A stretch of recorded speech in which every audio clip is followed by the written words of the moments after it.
Hop, voilà le petit café en question. Je me suis pris un truc à emporter parce que au début je me suis dit que j'allais rester sur place pour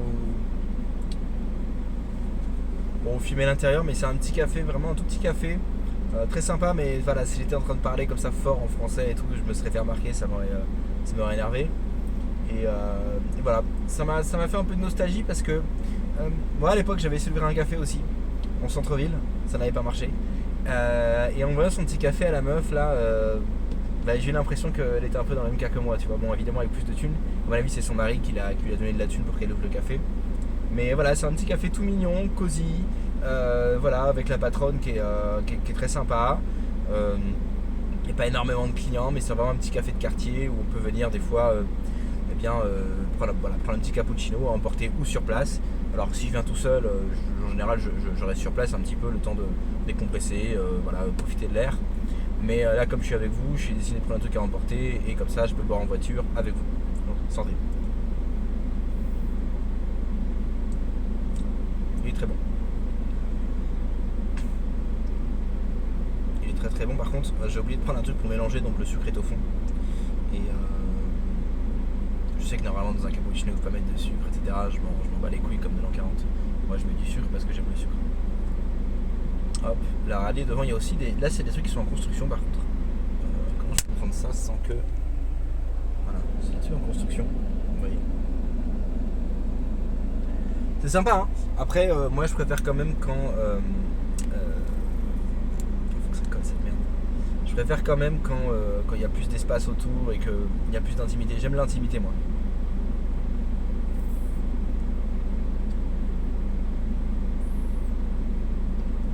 Alors, il fait un bruit chelou quand je le bois. Je sais pas pourquoi il fait ça. Donc voilà. Bon, si vous voulez, on va rouler encore un petit peu. J'espère que la clim vous dérange pas trop en termes de son. Là, comme la vidéo est coupée en plusieurs parties, je vais devoir faire le montage. Vous avez compris que, en fait, entre mes business et ma vie de famille, l'idée c'est que j'ai vraiment pas beaucoup de temps. Donc j'essaie de pas trop. Je prépare pas les vidéos que je vous fais. Et enfin, si des fois j'ai juste 2-3 notes. Mais surtout, j'essaie de faire le moins de montage possible, voire pas de montage du tout. Parce que ça veut dire les foutre dans le logiciel, l'encoder. Une fois sur deux, je me trompe dans l'encodage. Faut refaire, c'est galère. Mais là, je sens que je dois me taper un peu de. Je sens que je dois me taper de l'encodage là. Et ouais, du montage. Parce que la vidéo est découpée en plusieurs parties. On va continuer de conduire un petit peu. Et puis, j'espère que vous allez pouvoir voir un peu. Essayez de voir un peu par la vitre. Comment je peux faire pour que vous voyez bien par la vitre. Je peux pas dépasser ce truc là, bon, faites comme vous pouvez, hein. Et pendant ce temps-là, je vais vous parler un peu de la Roumanie, de l'immobilier, etc. Tiens, dites-moi en commentaire, est-ce que vous préférez les appartements ou les maisons? Bon, pour que le choix soit plus équilibré, on va dire, est-ce que vous préférez un penthouse ou bien une maison? C'est un choix auquel j'ai été confronté personnellement, mais comme j'ai des enfants, j'ai choisi la maison. Mais c'est vrai que si j'étais en couple ou célibataire, peut-être que je prendrais le penthouse. Et peut-être qu'à terme pour mes Airbnb, oh putain j'ai oublié la ceinture. Peut-être qu'à terme pour mes Airbnb je prendrai un penthouse à un moment donné. Mais pour le moment je suis dans une maison. On va essayer de faire une manœuvre ici. Tiens, je vous ai pas parlé encore de mon business d'Airbnb, enfin ça dépend, hein. Les vidéos vous les regardez pas forcément dans l'ordre. Mais en gros ici j'ai un business d'Airbnb et c'est un business en fait où je fais de l'arbitrage. Qu'est-ce que c'est que de l'arbitrage en fait? Tiens, ça va être le sujet de cette vidéo. Qu'est-ce que c'est que de l'arbitrage en fait? Et ben l'arbitrage, c'est quand vous n'allez pas être propriétaire du Airbnb. Vous allez louer le Airbnb, mettons 500 € par mois. Et vous allez le mettre, enfin vous allez louer un appartement en fait tout simplement. Et vous allez le mettre sur Airbnb. Et évidemment que, comme Airbnb c'est de la location de courte durée, vous allez gagner plus d'argent sur Airbnb que le proprio en loyer. Et c'est ça le business de l'arbitrage. Alors quand j'étais nouveau dans ce business, et généralement quand les gens débutent dans ce business, ce qu'ils disent, enfin, quand ils découvrent ce business, ce qu'ils se disent, mais pourquoi le proprio sera assez con pour faire ça en fait? Pourquoi il va te louer ton appart pour que tu te fasses de la thune sur son dos en mettant sur Airbnb, en sachant qu'en plus sur Airbnb, les locataires vont dégrader, blablabla. Et en fait, c'est une réflexion qui est peut-être spontanée, mais c'est complètement faux. C'est-à-dire qu'en fait, déjà, il faut bien comprendre que le business d'Airbnb n'a rien à voir avec le business de la location longue durée. La location longue durée, si vous avez déjà loué des appartements en longue durée, vous savez que c'est déjà un peu de travail quand même. Il y a toujours un locataire qui a un problème, il y a toujours un truc à régler. Mais comparé au Airbnb, c'est rien. C'est absolument rien. Le Airbnb, c'est un vrai boulot. En réalité, le business d'Airbnb s'apparente plus à quelqu'un qui louerait un appartement pour le mettre sur Airbnb. C'est comme si quelqu'un loue un appartement, enfin quelqu'un loue un local commercial pour ouvrir un café. Ça veut dire que oui, tu loues d'un côté, mais en fait derrière tu vas faire un vrai travail. Et ce vrai travail que tu fais, bien évidemment le propriétaire lui n'est absolument pas prêt à le faire, puisque généralement quand on fait de l'investissement immobilier, c'est pour avoir des revenus passifs, c'est pas pour être réveillé par un locataire à 22h parce que la télécommande marche plus. Donc c'est un vrai business. Donc déjà en fait, pourquoi le propriétaire ne fait pas le truc lui-même au lieu de vous laisser le faire à sa place? Je parle du business d'Airbnb. Parce que ça demande beaucoup plus de travail de gérer des Airbnb que de faire de la location normale. Ça c'est la première chose. La deuxième chose, c'est que on se dit que est-ce que les guests vont pas dégrader l'appartement? Ça c'est pas le problème du proprio, c'est mon problème. Parce qu'en fait moi en tant que gérant, eh bien s'il est nécessaire pour moi que les appartements soient toujours un peu comme des hôtels, puisque il y a des photos qui sont mises sur internet et chaque nouveau guest, chaque nouveau client désire rentrer dans un appartement tel qu'il est présenté sur le site d'Airbnb. Donc entre chaque client, il faudra venir une femme de ménage, parce que moi je délègue tout, mais j'ai mis en place toute une série de process pour pouvoir tout déléguer, ce qui m'empêche pas de contrôler régulièrement. Mais il faut faire venir une femme de ménage qui va contrôler que rien n'a été perdu, rien n'a été cassé, rien n'a été volé, rien n'a été taché. S'il y a des trucs qui sont cachés, tassés, volés ou perdus, il faut les racheter, il faut les remplacer, il faut faire des procédures sur Airbnb. Il y a toute une série de consommables qu'il faut régulièrement remettre en place. Donc ça veut dire par exemple le café, le shampoing, le thé, le sucre, les couverts, les verres, évidemment la literie. Donc ça c'est un coût aussi, entre chaque locataire il faut changer entièrement les lits, le drap, la couette, les thés d'oreiller, les serviettes, etc. Et tout ça en fait c'est un boulot et c'est un énorme coût. Et surtout ce que je voulais dire c'est que c'était quoi que je voulais dire moi déjà? Putain j'ai oublié. Non mais c'est un rapport avec le fait que oui c'est à moi de gérer que l'appartement soit beau. Donc le propriétaire en fait lui, si vous êtes propriétaire et que vous êtes soucieux de la qualité de l'entretien de votre bien, en fait vous avez tout intérêt à travailler avec un mec comme moi. Parce qu'aujourd'hui le propriétaire pourrait rentrer dans son appartement, enfin il peut pas parce qu'il y a mes locataires. Mais si demain je disais Alex, je veux vérifier que l'appartement est bien, est-ce que je peux venir faire un tour? Il pourrait rentrer n'importe quand et retrouver l'appartement dans un meilleur état que l'état dans lequel il me l'a donné quand je l'ai loué pour la première fois. Ça c'est quand même incroyable quand on fait de la location, quand on fait de l'immobilier. C'est bien que normalement dans l'immobilier, entre chaque locataire il faut repeindre, changer des trucs, etc. Mais là c'est l'inverse en fait. Non seulement j'upgrade les appartements que je loue, mais ils sont constamment dans un état impeccable puisque j'ai besoin de les garder dans cet état pour avoir des nouveaux guests, des nouveaux clients Airbnb. Ça veut dire que l'appartement non seulement ne se dégrade pas au fil du temps, je l'entretiens pour le propriétaire, mais même je l'améliore. Ça veut dire que si demain il rentrait dedans, il le retrouverait mieux qu'il ne me l'a laissé il y a un an. C'est quand même assez exceptionnel. Évidemment, il faut établir une relation de confiance et il y a toute une démarche de recherche de recherche d'appartements. Donc il faut faire une étude de marché, etc. On utilise des softwares pour ça. On utilise par exemple RDNA. Moi j'utilise RDNA, j'utilise aussi Price Labs pour étudier le marché. Mais en fait, si un investisseur rationnel, un propriétaire rationnel n'a aucune raison de ne pas travailler avec moi, sauf s'il ne me fait pas confiance. Mais en dehors de ça, il n'a aucune raison. Il n'y a que des avantages à travailler avec quelqu'un qui fait comme moi de l'arbitrage Airbnb. Donc voilà un peu comment le business fonctionne. Bon, j'y reviendrai plus en détail dans d'autres vidéos. Mais voilà, l'idée c'est de louer et derrière de faire venir des locataires dedans, enfin des clients dedans. Et en général du cash comme ça permet d'avoir beaucoup de cash flow avec un capital de départ vraiment faible finalement. Parce que vous avez besoin, à part l'aménagement, c'est-à-dire upgrader un peu l'appartement. Des fois vous allez louer un appartement, bon le mec il avait le minimum dedans. Donc il va falloir mettre des belles tables, peut-être faire mettre un beau fauteuil de salon, mettre un peu de déco, même beaucoup de déco. Si vous avez trouvé un appartement qui est un petit peu vieux, il va peut-être falloir le retaper. Alors il faut trouver le bon juste milieu parce que vous n'allez pas engager de lourds travaux vu que c'est pas votre appartement. Mais en même temps, c'est vrai que des fois, même par exemple, là, dans un des Airbnb que j'ai, le meuble, il a un meuble en bois dans la salle de bain. Il a fallu que je le ponce et que je le revernisse. Donc voilà, donc c'est quand même un travail qui demande des efforts. Mais l'avantage quand même, c'est que vous pouvez monter comme ça un empire, un véritable empire, sans capital de départ. D'ailleurs, alors Vous allez me dire, mais pourquoi tu fais du business en ligne? Putain, il y a une mariée là. C'est dommage parce qu'il y a une mariée à côté d'un camion, de gens des premiers secours là. Donc c'est un truc, elle avait l'air d'aller bien, mais ça veut dire qu'il y a un truc qui s'est mal passé au mariage. Je sais pas si le mec a fait un coma éthylique ou quoi, mais bref. J'en étais moi avec mon business d'Airbnb. Ouais, en fait la raison pour laquelle je vais peut-être, enfin ça dépendra de ce que vous voulez, hein, mais je préfère quand même le business en ligne parce que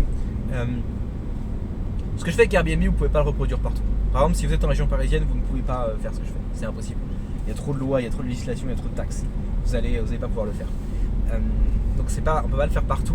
Il faut qu'il y ait un marché qui soit propre à ça. Alors qu'un business en ligne, bah, vous pouvez le faire de n'importe où. Vous voyez.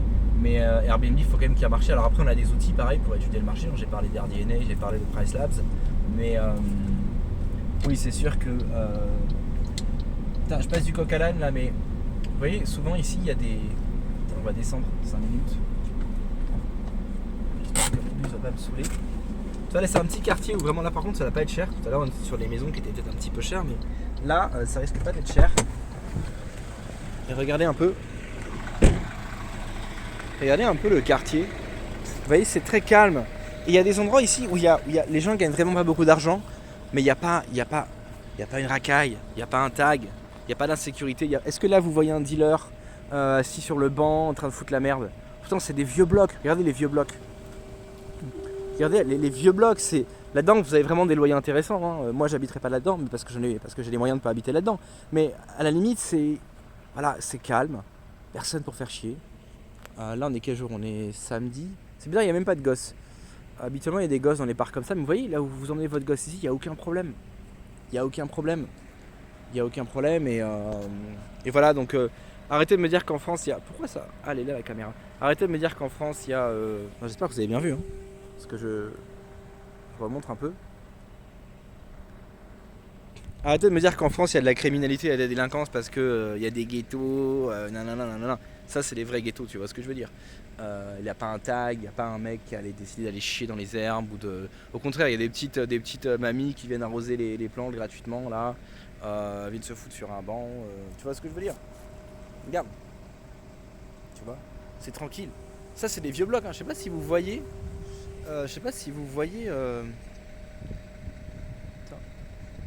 Tu sais quoi, on va demander aux gens là si. On va demander le loyer qu'ils payent ici. En anglais. Hi, excuse me, do you speak English? Yes. Real quick, you're living in this neighborhood? Oh, yes. Can you tell me on average what would be the rent for an apartment here? We pay like 400 euros, but I think now it's more. More? 500. For how much rooms? What? How much rooms? How many rooms? 2 rooms. 2 rooms. Yes. Ok, cool. Thank you very much. See you. Donc vous voyez, le gars m'a dit que là il payait 400 €, mais il a dit que ça avait dû sans doute augmenter entre temps. 400 € pour 2 pièces. Donc il a un salon de chambre. Bon, ça reste quand même, franchement c'est un peu plus cher que ce que je pensais. Mais voilà, vous voyez, là c'est les bâtiments qui existent depuis 40 ans, hein, entre toi et moi. Ça existe depuis 40 ans. Voilà, il n'y a pas de délinquance. Là je ne les ai pas filmés parce que j'ose pas trop et puis voilà, c'est un peu impoli. Mais je sais que beaucoup d'influenceurs n'ont pas de problème à filmer. Mais voilà, c'était un mec qui devait avoir. Les deux devaient avoir la trentaine, un jeune couple, tu vois. Allez, là il y a un tag. Allez, j'ai été mauvaise langue, il y a un tag. Là il y a un tag, il y a un mec qui a écrit Chez Ferré Clouge. C'est l'équipe de foot. Bon. Alors je te cache pas, c'est vrai que je ne cache pas que dans cette ville, il y a quand même des endroits où il y a quelques petits tags. Je déteste les tags personnellement, mais il n'y a aucune délinquance. D'accord, vous pouvez venir ici, même dans les endroits les plus pauvres. Vous pouvez venir ici à n'importe quelle heure du jour et de la nuit. Vous verrez des gens des fois assis sur les bancs en train de glander, en train d'être sur leur téléphone. Vous verrez jamais. Non, mais un dealer ça n'existe même pas, d'accord. Mais même vous verrez jamais 10 mecs en bande. Tu vois, là par exemple un couple comme ça qui vient de passer, donc un couple où la meuf, je vous l'ai pas montré, mais un couple comme ça, dans beaucoup d'endroits en France, ils passent. Automatiquement ils vont tomber sur une bande de jeunes qui vont essayer de faire un compliment à la meuf, lui mettre une main au cul, lui dire qu'elle est bonne, ou un truc comme ça. Obligatoirement, compte tenu de la gueule de la meuf. Même si le mec était bien costaud quand même, mais ils étaient que tous les deux. Donc quand il serait passé dans un quartier, l'équivalent de ce quartier-là en France, de ce niveau de vie-là en France, il serait passé dans un quartier comme ça, ce couple-là, automatiquement, ils auraient reçu des remarques, des choses comme ça, ils auraient dû raser les murs ou passer par des chemins détournés ou quoi. Donc voilà, là on est dans un endroit beaucoup moins riche que les maisons de tout à l'heure, mais moi ça me dérangerait pas forcément d'habiter là. Si j'avais pas les moyens, je serais très content d'habiter là. En tout cas, je préfère habiter là que dans une banlieue en France, hein. Ça c'est sûr, c'est clair, net et précis. Allez, on va rentrer dans la caisse.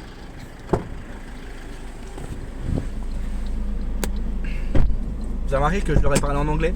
C'est pour deux raisons. La première, que vous puissiez comprendre ce qu'ils ont répondu. Et la deuxième raison, c'est parce que malgré que j'habite en Roumanie depuis hyper longtemps, mon roumain est toujours fini à la pisse, puisque tout le monde parle anglais. Je sais, c'est pas bien. Il est vraiment bon le petit café. Ça c'est encore autre chose. Je trouve qu'en Roumanie, il y a, enfin, en tout cas à Cluj, il y a une culture du café qu'il n'y a pas forcément en France. C'est-à-dire que vous allez dans le moindre petit café et il y a une vraie machine à espresso avec un grinder, avec des gens qui savent faire le lait, les petits dessins dans le café, etc. Il y a ça partout, en fait, c'est presque la norme. Alors qu'en France, bien souvent, c'est la personne elle appuie sur un bouton et le café il est pas terrible et tout le monde s'en fout. Mais bon, il arrête son clignotant lui là. Voilà. Mais donc voilà. Bon, ça fait 16 minutes de vidéo, je sais pas si on va encore continuer, je vais rentrer tranquillement à la maison. En fait, voilà, je voulais vous faire une petite sortie, vous montrer un peu les quartiers. Enfin, les quartiers. Je vous en referai des comme ça si ça vous intéresse. On visitera un peu des endroits, et puis même si vous voulez, on posera des questions aux locaux. Si vous voulez d'ailleurs que je leur pose des questions, vous avez des questions que je peux se poser en direct, n'hésitez pas à le mettre en commentaire, on fera ça ensemble. Ça pourrait être sympa. Voilà, pas grand chose à dire de plus. Je pense qu'on va s'arrêter là. J'ai pas envie d'écraser quelqu'un. Tiens, par exemple, regardez celle-là. Ça se fait pas, mais tu vois. Voilà, elle est pas vilaine quand même. Bon, je suis marié, je devrais pas faire ça. Mais bon, parce que dans une autre vidéo, je vous parlais des femmes de l'Est. Et voilà, tu vois, la meuf, elle est là, elle est avec sa petite robe, elle se promène, il fait chaud, il fait beau. Il n'y a pas un mec pour lui faire une remarque. Franchement, allez, dans le pire des cas, ce qui est déjà arrivé à ma femme, mais dans le pire des cas, c'est vous passerez près d'un bâtiment où il y a des ouvriers. Ils sont en train de bosser et la fille passe et les ouvriers ont peut-être sifflé de loin, de très loin. Voilà, ça arrive très rarement, mais ça arrive. Et jamais vous allez avoir des bandes de jeunes qui agressent, qui touchent, qui insultent, qui disent des choses déplacées. Non, ça n'existe pas. Ça n'existe pas, les petites églises, encore une fois. Je pourrais peut-être vous faire visiter des églises aussi, si ça vous intéresse. Voilà, allez, on va s'arrêter là. J'espère que cette vidéo vous a plu. Si vous aimez tout ce qui est business en ligne, expatriation, Europe de l'Est, que vous voulez tout simplement suivre mes aventures, eh bien n'hésitez pas à vous abonner, mettre la cloche, que dire d'autre, faire des commentaires, etc. Ciao.